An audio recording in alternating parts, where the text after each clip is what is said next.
दरअसल क्या है कि जो आज की सरकार है और जो सिस्टम है, करप्शन इतना ज्यादा है कि कहीं भी किसी का भी काम, रोज नए खुलासे, कहीं सीएजी खुलासा कर रही है तो कहीं लोग खुलासा कर रहे हैं, कहीं चीजें अपने आप सामने आ जा रही हैं। अब बड़ी सिंपल सी बात है कि सरकार तमाम बड़ी बड़ी बातें करती है, लेकिन नया बना बांध टूट जाता है, नया बना पुल बह जाता है, स्कूल के बच्चों के ड्रेस में करोड़ों रुपया खा जाते हैं, उनका जो पोषण आहार जाता है उसमें घोटाला हो जाता है। व्यापम घोटाला छोड़ दीजिए, नर्सिंग घोटाला छोड़ दीजिए, खनन घोटाला छोड़ दीजिए, ई टेंडरिंग घोटाला छोड़ दीजिए, ये तो बड़े घोटाले हैं। लेकिन रोज हर जगह आज ये आम धारणा है कि बिना पैसा दिए आम आदमी का बीजेपी कार्यकर्ता भी अपना काम नहीं करवा पा रहे हैं। मुख्यमंत्री घोषणा करते हैं हम भ्रष्टाचारी को खोद के जमीन में गाड़ देंगे, उसके अगले दिन अखबारों में तरह तरह के भ्रष्टाचार सामने आ जाते हैं। ये थोड़े दिन पहले का ही भोपाल के अंदर एक कॉन्ट्रैक्ट इंजीनियर जिसकी सैलरी 30,000 रुपया महीना थी, कुल 13 साल की नौकरी थी, उसके पास करोड़ों की संपत्ति निकली, वो लेविश लाइफ जी रही थी और वो भी पुलिस महकमे में काम करते हुए। तो ये जो है, इसका जो भ्रष्टाचार का, क्या ये इशू चुनाव में वोटर को इतना प्रभावित करते हैं, क्या आपको लग रहा है? नहीं, मैं वही कहने जा रहा था कि आप याद करिए कर्नाटक में 40% का इशू बना था, वो भ्रष्टाचार ही था जिसने कर्नाटक में कांग्रेस की वापसी कराई है, क्योंकि बीजेपी के मंत्री ने हिस्सा मांगा और ये आरोप लगाते हुए एक इंडस्ट्रियलिस्ट ने या कॉन्ट्रैक्टर ने सुसाइड कर लिया था और उसने लिखा था। ठीक वही स्थिति यहाँ भी है, यहाँ ऐसा नहीं है, रोज खुलासे हो रहे हैं, लेकिन कहां कहां आप खोजो, जिधर जहां बात करो, किसी भी लेवल पे बिना पैसे दिए काम नहीं हो रहा है। तो आप सोचिए कि यहाँ के मुख्य सूचना आयुक्त कार्यालय में, मुख्य सूचना आयुक्त कार्यालय का चपरासी घूस लेते हुए पकड़ा जा रहा है। तो इसका मतलब क्या है? मतलब यह है कि हर लेवल पे हर जगह पैसा दो, काम कराओ। और दूसरी चीज जो है, जो आप जी संगठन के स्तर पे आपको क्या लग रहा है? प्रियंका गांधी ने मैं एक बात और कह रहा था, वो ये थी कि जो आपने सिंधिया फैक्टर कहा, दरअसल सिंधिया के बीजेपी में आने से बीजेपी को पावर तो मिल गई, सरकार बना ली, 3 साल से ज्यादा चला लिए, लेकिन बीजेपी के भीतर जो बिखराव आया है, क्योंकि जो लोग पूरी जिंदगी सिंधिया परिवार से लड़ते रहे वो अब कहां जाएं। और दूसरी बड़ी बात यह है कि सरकार बनाने के लिए बाई इलेक्शंस में सिंधिया के लोग, ऐसा नहीं कि हारे नहीं, हारे भी, जीत गए, सरकार बन गई। और अब उन लोगों के सामने संकट है जो पूरा जीवन बीजेपी में रहे हैं, पर्टिकुलरली ग्वालियर चंबल में, और उस पूरे इलाके में ये हो रहा है कि अगर ये बीजेपी है तो फिर बीजेपी के लोग क्या करेंगे?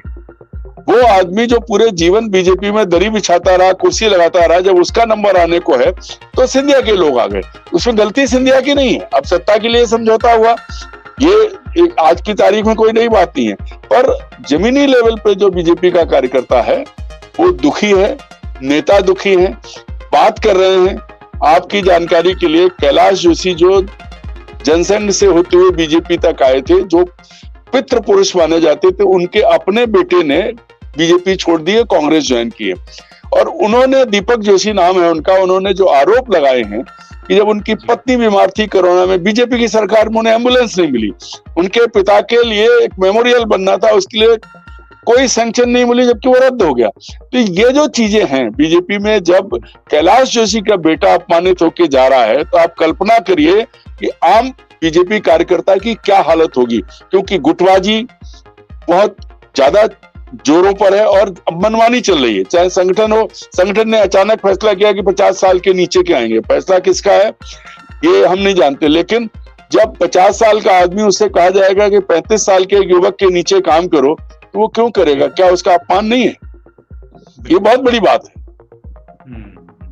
लेकिन आखिरी में, क्योंकि अब इलेक्शन को बहुत वक्त नहीं बचा है, कांग्रेस ने आगाज कर दिया कैंपेन का, बीजेपी भी पूरी तैयारी कर रही। आखिरी में मैं जानना चाहूंगा कि जो ये कर्नाटक में हुआ कि पीएम मोदी के फेस पे बीजेपी गई और उन्होंने जो लोकल लीडरशिप थी उसको बहुत तरजीह नहीं दी, क्या यही रणनीति मध्य प्रदेश में भी लागू हो रही है, या फिर कुछ बीजेपी यहाँ तब्दीली के साथ मैदान में उतरेगी? वो देख रही है, वेट एंड वॉच की स्थिति में है कि अभी तक जो स्थिति है, खुद नरेंद्र मोदी के नाम पे वोट मांग गए। अमित शाह साफ साफ कह गए कि आप बीजेपी मध्य प्रदेश में आके कह गए कि वोट करते वक्त नरेंद्र मोदी का चेहरा ध्यान रखिए। तो यहाँ कोई दूसरा विकल्प नहीं होगा, वोट मांगे तो मोदी के नाम पर ही जाएंगे, क्योंकि मोदी के बाद 1 से 100 तक कोई दूसरा नहीं है। और आज की तारीख में अभी तक जो कैंपेन चल रहे हैं, कोई भी कैंपेन हो, चाहे वो लाडली बहना योजना हो या दूसरी, मोदी हर जगह है और बहुत प्रमुखता से हैं। तो मध्य प्रदेश में ये तय है कि मोदी ही चेहरा होंगे और मोदी के नाम पर ही वोट मांगे जाएंगे। इसमें कहीं शिवराज सिंह की, आखिरी सवाल मेरा, मतदाता इसको लेकर क्या सोच रहा है अगर मोदी की केस है? हालांकि कर्नाटक में वो केस थे, उतना इम्पैक्ट नहीं रहा। देखिए एक चीज और बताऊं आपको, इन दिनों मध्य प्रदेश की सरकार, मैं कह रहा हूं सरकार, पूरे हिंदू धर्म को प्रचार करने में इस तरह लगी है जैसे कि वो खुद कोई किसी राज्य की सेकुलर देश की राज्य की सरकार ना होकर किसी हिंदू राष्ट्र की सरकार है। इस तरह के काम कर रही है, वो लगातार काम चल रहा है। ऐसे में मतदाता को सोचने का मौका ये अपनी तरफ से नहीं देना चाहते। हर जगह इस वक्त मध्य प्रदेश में लगभग हर जिले में बड़े कथा भागवत प्रवचन चल रहे हैं। भोपाल में 3 चल रहे हैं, खुद मुख्यमंत्री यजमान हो चुके हैं।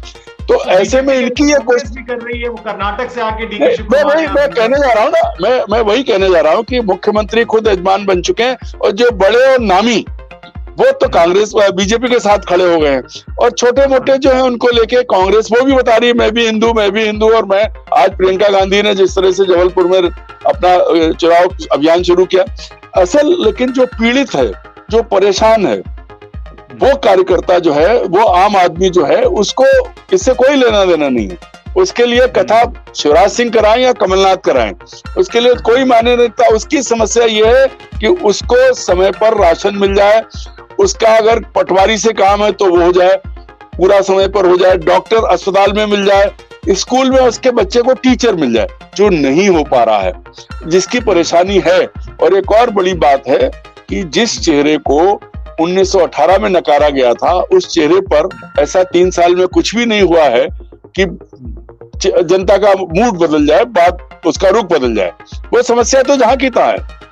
और मुझे नहीं लगता कि इतना सब के बाद लालच दिया जा रहा है, सब तरह की रेवड़ियां बट रही हैं, और तकलीफें जो हैं, वैसे तो इस देश का आदमी 5 किलो गेहूं लेके खुश हो जाता है, 15 लाख की बात होती है, 5 किलो गेहूं मिलता है, उसमें खुश हो जाता है। लेकिन अब जो पीड़ा है आम आदमी की और उसके साथ बीजेपी के जमीनी कार्यकर्ता की, वो रंग लाएगी, और वही ये सर्वे बता रहे हैं।